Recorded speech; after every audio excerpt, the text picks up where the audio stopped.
everybody, this is Sarahscopic and you're watching Traffic Musings. It is hot today.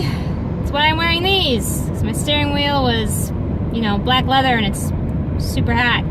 Hot to the touch. But we're doing okay now because air conditioning is wonderful. So, that aside, I actually have something I want to talk about today. More of like a pet peeve of mine. A major, insignificant pet peeve. And so I'm about to school all of you in basic psychology, alright? So y'all sit down, because I'm going to tell you about some psychology terms that colloquially they use wrong, and I know it's not that big of a deal. I know people technically understand what you're talking about, but it's just very annoying, alright? So I am just going to teach you all some lessons so that maybe you can all start using these terms the correct way, and so then maybe, just maybe, I won't have to keep schooling people, and then I feel bad because they probably think I'm just some educated jerk, when in reality it just really bugs me. Okay, let's just get going. Today, folks, I'm going to teach you the difference between positive and negative reinforcement. And part of this lesson is understanding the difference between positive punishment,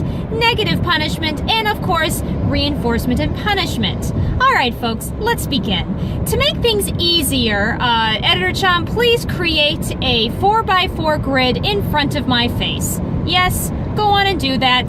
Thank you, darling. Okay, folks, I want you to imagine a 4x4 grid, or not a 4x4, a 2x2 grid. Don't make a 4, did you make a 4x4?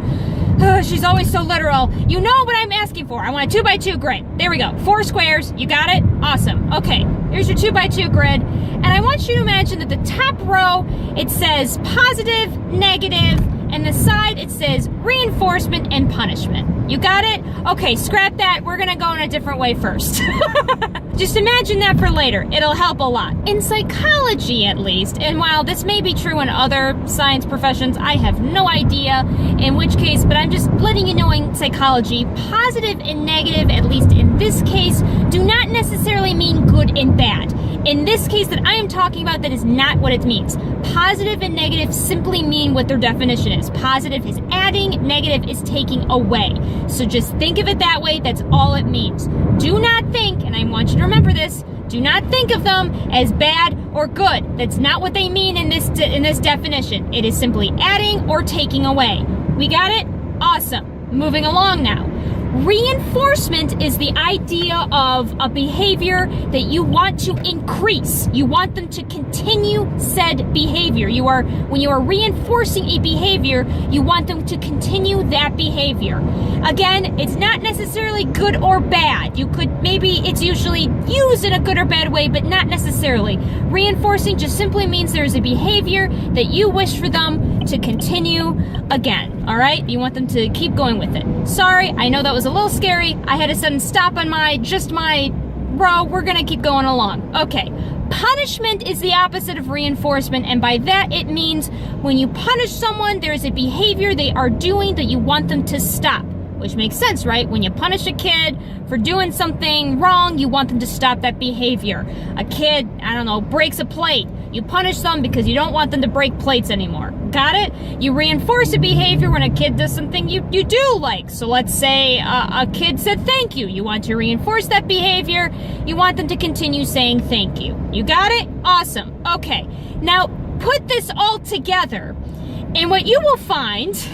All right, we'll do this step by step. Okay, sorry. Let me maybe just explain to you what gets me mad.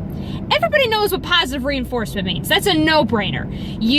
I'm going about this the wrong way. Okay, let me explain what positive reinforcement means when you put it together, and then I will explain why this makes me mad. Okay, positive reinforcement, and we all know this. We've heard this term a million times. We know what this means, but let me just go over it again.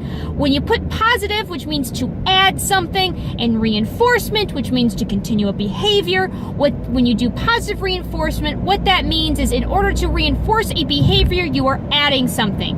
For example, a child picks up their clothes in their room, or that's bad. A child does their chores. A child puts the dishes away.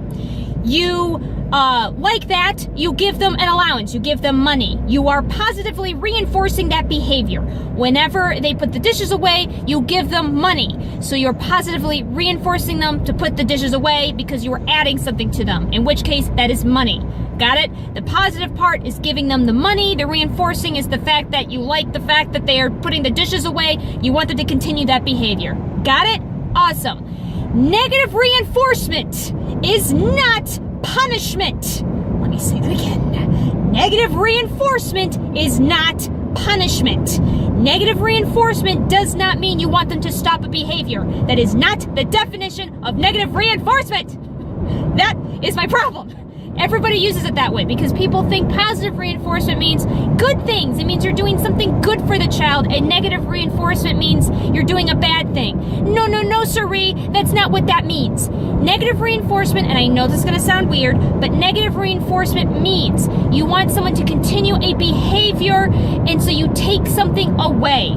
I know that sounds really strange, but it actually has an application to real life, but not in the way that you're thinking. So the best way to explain negative reinforcement is anxiety, which I know is going to be really weird because when you take something away, it doesn't have to be things. It doesn't need to be money. It doesn't need to be candy.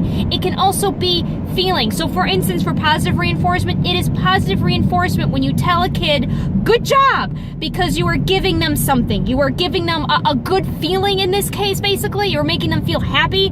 And so you are giving them, adding something to them.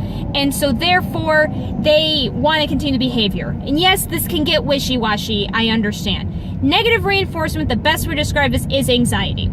Picture this. Everyone's gone through this. You know you need to do something. Procrastination is the best way to explain it. You know you need to get that homework done. You know that you are supposed to get that homework done, but you don't like doing that homework. The thought of doing that homework makes you in pain. It gives you so much anxiety. You hate it, you hate it, you hate it, you hate it. You don't want to do your homework. And so what you do is you put it off. You ignore it. You don't think about it. You don't want to think about your homework. You are negatively reinforcing yourself to procrastinate. Why? Sarah, that doesn't make any sense. How is that related? Let me tell you why. The minute that you decided, I don't want to do this homework, I'm not going to do it right now, or basically, I can put this off, it's not due yet. You know, the homework's not due for another day or so, or another couple of hours. I don't need to think about it. When you do that, you took away your inner angst. You took away that pain. Because can you think about how when you decide not to do it, you feel just a little bit better? It's still, the anxiety's still kind of there, but you feel a little bit better for that second. And so therefore you are taking away that pain. You took it away from yourself. You just negatively reinforced yourself to continue to procrastinate. I know that sounds weird, but that's how it works. You are reinforcing a behavior. What behavior are you reinforcing? You are reinforcing a behavior of procrastination. How did you reinforce it? Negatively. What does that mean? You took something away. What did you take away? You took away the feeling of pain and anxiety of not having to do it at that moment. Now, for some people, because not everyone feels that way, for some people, he need to get it done. So therefore, then, they do the homework assignment. Maybe that's what happens. Maybe they feel that pain, so they do the homework assignment. They get it done. They don't need to do it anymore, and the pain goes away. You have negatively reinforced yourself to do your homework. It's a two different actions, same kind of reinforcement, negative reinforcement, and it's the same kind of way. You took away the pain when you did the homework assignment. Therefore, you have negatively reinforced yourself to do the work at that moment. So you might continue doing it because it took away the pain. Right? Okay? I know it's kind of weird. Bear with me. That's how it works. How does it apply for children? Maybe a child gets a splinter. You want to reinforce behavior that if a child gets a splinter, they would come to you to get the splinter out. They come to you, they get the splinter out. The pain is gone. You have taken away a splinter, literally, and you have taken away pain. Metaphorically. So therefore you have negatively reinforced them to come to you when they have a splinter. Got it? Awesome. You would be positively reinforcing them if you gave them a piece of candy after they came to you to take the splinter out. You could do both. It happens. I know. Now we're getting like second level psych. I'm trying to stay first level. I apologize. Okay, now let's go to punishment. So, Sarah, what about the thing I'm thinking of with negative reinforcement? What does that come into play? You're thinking of punishment. Let's go over punishment. Positive and negative punishment are actually quite easy to explain. And sometimes it can get a little bit weird and wonky when you get into things like pain. And so it is arguable where pain comes in, but just bear with me. Positive punishment is adding something to stop a behavior. This can get really wonky because positive punishment, in most cases, you really don't want to have happen because often what you were adding is something like pain. So this would be corporal punishment, in my opinion, is an example of positive punishment. I know, that sounds weird, right? Positive doesn't mean good. Get that out of your head. But in this case, in my opinion, and some people could argue this, you have added pain. You added pain to the equation in order to get them to stop doing an action. You want them to stop doing whatever they did, so you added pain. You used corporal punishment in this case. I do not advocate for corporal punishment for children, but that is not what this discussion is about. Moving along. Negative punishment is what you see much more often and you hear much more often. This is literally taking the cell phone away. You have taken something away to get them to stop doing an action. Easy enough. Negative punishment. So the kid is, your child is texting or calling someone late in the night. You take away their cell phone to get them to stop doing that action. Or whatever. They broke curfew, so as punishment you took away their cell phone. Or you took away their ability to drive, etc., etc., etc.